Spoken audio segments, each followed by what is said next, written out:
Turi ku munsi wa gatatu igenekerezo rya 29 kwezi kwa kane mwaka wa 2020 ndabaramukije mwese muri ko muradukurikira ndabanikaze murano makuru agizwe n'izi ngingo nkuru zikurikira. Umugambi CNDD-FDD ngushaka kubandanya umugambi wo guhonya abateshejwe izabo bari mu masita atandukanye mu gihugu mu kubasubiza iwabo ku nguvu akamo gategwa n'ishirame rigwanya ihonyabwoko ase genocide Kirimosho. Mu nyuma aho rero ni nyuma yaho Evariste Ndayishimiye amyeshereje mu migambi yiwe yo kwiyamamaza ko bateshejwe izabo bategerezwa gusubira ku mitumba bakomokamwo kuko amahoro yagarutse. Murano makuru turagaruka kandi no kuri imyamamazo iriko iraba mu guhiganirwa ikibanza c'umukuru w'igihugu. Abashiramo 15 nayo ataho yegamiye mu vya politike yandika umunyabanga mukuru w'ishiramo z'amakungoni n'urongoye komisiyo y'ubumwe bwa Afrika basaba gukurikirana hafi amatora ariko araba mu Burundi narijya hakivugwa ihotegwa ya kiremwa muntu. Mu mpera zano makuru naho turazarabira hamwe aho ikiza ca coronavirus kigeze kwisi tudasize n'inyuma mu Burundi. Reka nsubire ndabahe ikaze mu kanya nidonito.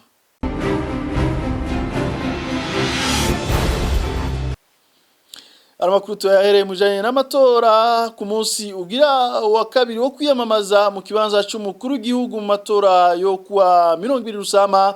Umukandida w'umugambwe Iprona Gaston Sindimwo yabandanije imyamamazo yiwe mu gisagara ca Bujumbura.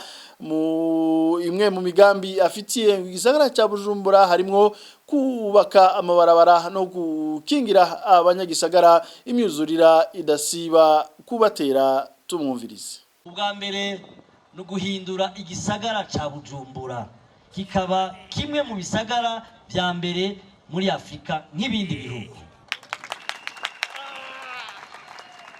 Aho naho bihera ku mabarabara bigasubira ku mazu kugira ngo igisagara ca Bujumbura gihindure ishusho. Uko twavutse nitwogisiga uko tutagihinduye kuko naco towa twaramaze twakirimari. Tuzokubaka amabarabara meza. Mbere twemeye ko tuzogira amabarabara 4 amwe aca hejuru y'ayandi.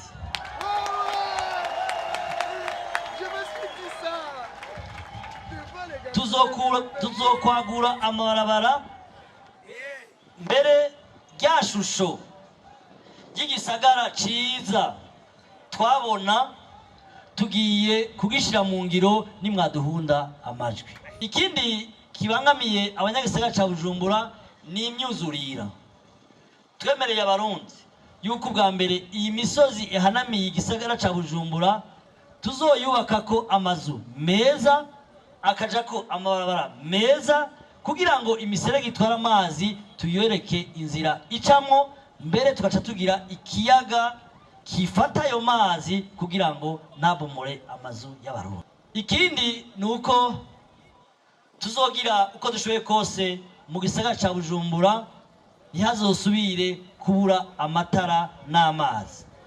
Muri ya ntumbero yo kugira igisagara ciza amabarabara yose y'igisagara ca Bujumbura twifuza yuko azoba ariko amatara nk'uko vyamye hambere. Abavuka mu gisagara ca Bujumbura baravye iya soko nkuru ya Bujumbura bitera gahinda abanyagisagara ca Bujumbura. Tukaba twemereye abarundi hamwe boduhunda amajwi yuko iya soko nkuru ya Bujumbura mu minsi itarenga 100 izoba imaze kubakwa nk'uko yari iri kera. Nayo mukandida yigenga amatora y'umukuru w'igihugu Dieudonné Nahimana mu myamamazo niwe yagize mu gisagara ca Bujumbura yamenyesheje kwazo kwitaho kazoza kugwarukana cyane mu vyindero n'inyigisho. Nawe nyene tumukurikire. Umuntu ashobora kuja mu ishuri akamara imyaka yiga abavyeyi batanga amafaranga kugira ngo ashobore kwiga yagira umunsi mukuru wo kureba urupapuro rw'umutsindo akazorera uko munezero akarindira imyaka 5-6 kubera ko twagira amashuri agafise intumbero ituma uyahejeje aza kwishura ibibazo igihugu gifise ku buryo banamurondera atanaheza n'ishuri kubera ko icyo azoba yigiye kijyanye n'ubukene igihugu gifise.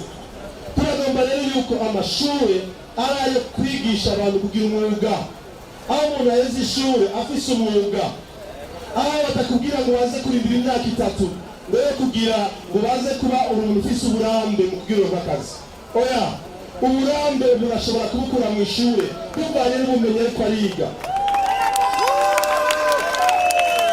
Dushobora gushimika yuko bya bintu dukora mu gihe twimenyereza amastage ashigikirwa n'uburyo bw'igihugu kugira ngo uri muri stage ashobore kuronka ubumenyi bukwiriye. Nyuma yuko arangiza iyo stage abantu bashobora kumwizera kuko afise ibisabwa.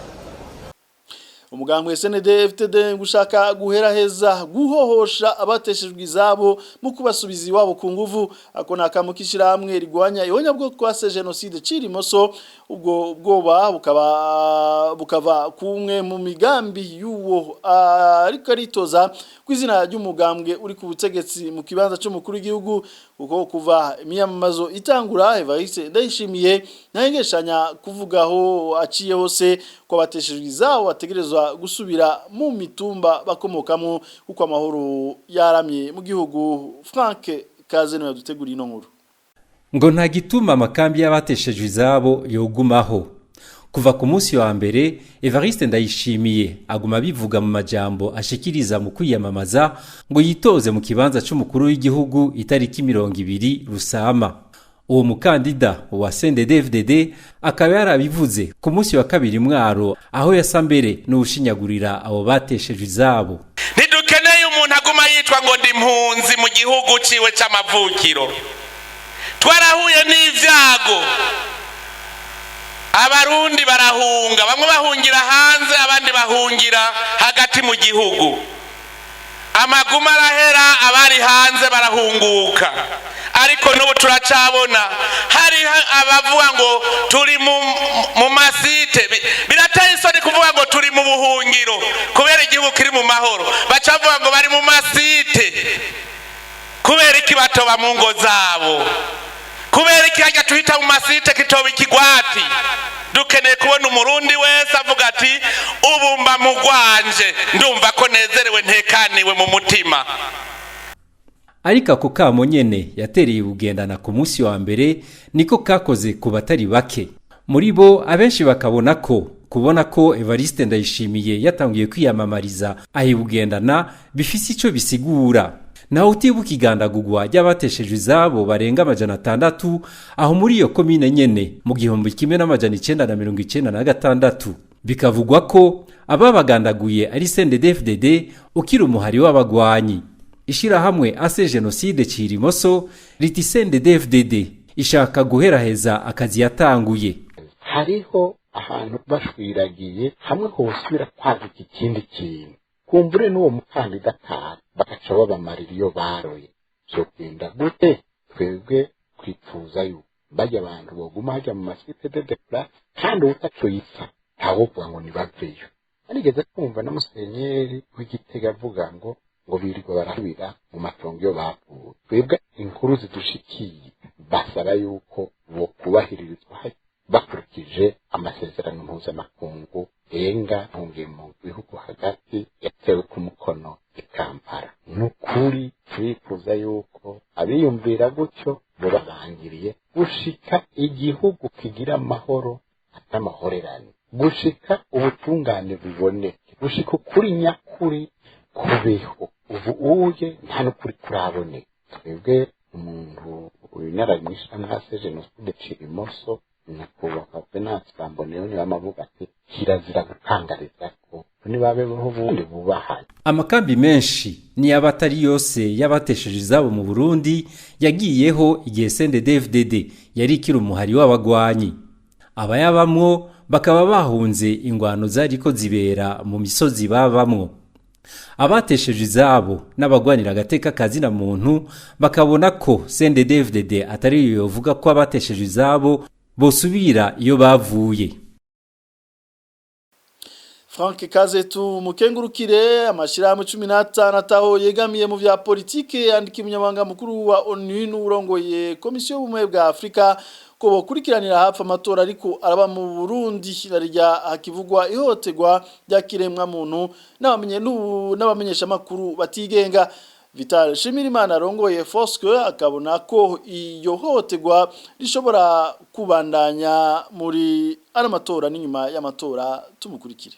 Ayo mashirahamwe kandi arongera agashikiriza yuko kubera gutoteza amashirahamwe hamwe n'ibimenyesha makuru, amaradiyo n'abamenyesha makuru hamwe n'ipfungwa hamwe n'itumwatumako by'agasakisa kibikorerwa abahanira agateka kazi na muntu hamwe n'abamenyesha makuru, yuko ivyo vyose bituma ayo matora adashobora kugenda neza. Hanyuma ayo mashirahamwe arongera akadoma k'urutoki ivyerekeye gukoresha imvugo zibibugwanko zigahamagarira abarundi gusubiranamwo, yuko izo mvugo ziriko ziraduga ku rugero rw'uko hamwe abarundi n'amakungu batagavye kugira ngo babibuze kubandanya, bishobora gutuma haba ubwicanyi budasanzwe, mbere hakaba niho nyabwoka mu gihugu cy'u Burundi.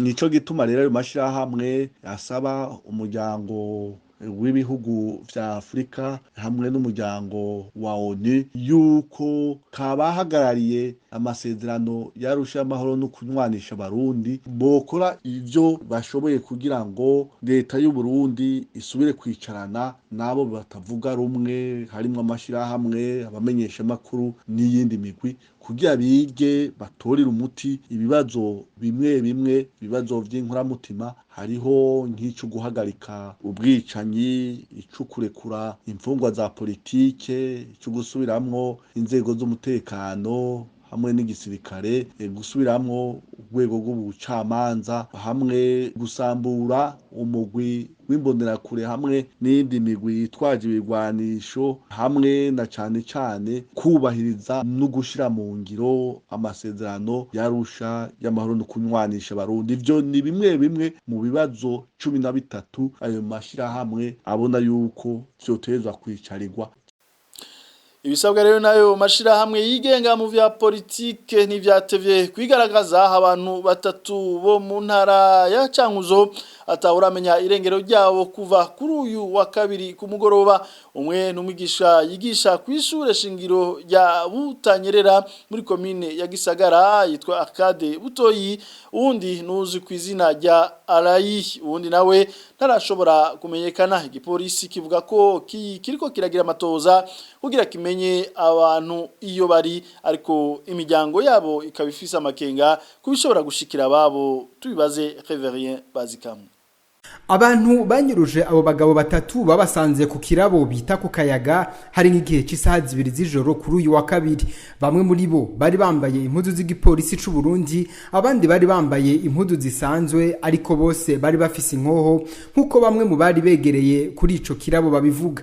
Abagabo batatu bafashwe bakaba babanje kwakwa amatelefone yabo imbere yuko binjizwa mu modoka ku nguvu. Kuva ico gihe nta uramenya iyo Arakade Butoyi nabo bafatanywe bageze. Bamwe mu baba mu gisagara ca Cankuzo baravuga ko bamenye umwe mu bakozi b'iperereza yari kumwe n'ababafashe, ariko bakaba badashima kuvuga izina ryiwe muri iki gihe. Ngo ico vyoba vyaravuye ko Arakade Butoyi yiriwe muri komine ya Kigamba ari kumwe na bamwe mu banywanyi b'umugambwe CNL, aho bariko baravugana ibijanye no kubafasha mu kwitegurira ikoraniro ryo kuri uyu wa gatandatu. Umugambwe CNL mu ntara ya Cankuzo ukaba uriko uritegurira kwakira Agatongwasa adoja kwiyamamariza muri iyo ntara ku munsi wa gatandatu. Ariko igitangaza abaho mu Cankuzo nuko Arakade Butoyi yarasanzwe akora ivyo gushikana amajwi kure bita sonorisation muri bw'igifaransa ku muntu wese afise urubanza, kuko biri mu bimutungiye umuryango. Bamwe mu miryango yabo babuzwe irengero bagerageje guca ku mabohero yaho mu Cankuzo atandukanye, ariko ntibigeze baronka abemera ko bababonye. Abajeje intwaro ntaco barashaka gushikiriza kuri abo bantu. Mu gipolisi caho mu Cankuzo ho bavuga ko bariko baragira amatohoza kugira bamenye ukuri. Ababo bakaba batekewe n'ubwoba ku mutekano w'abo bantu banyurujwe. Reverien bazikamwe na nyene tumukengurukire twibana no makuru abantu barenga 220 no bamaze guhitanwa n'ikiza ca coronavirus ku isi. Igihugu ca Leta Zunze za Amerika conyene kimaze kubura abarenga 60,000 nayo bamaze kwandura ico kiza barenga miliyoni 3 hirya no hino ku isi. Ariko rero naho ico kiza kibandanya kw'inkumbi igitigiri c'abandura ni c'abitanwa n'ico kiza gitera kigabanuka.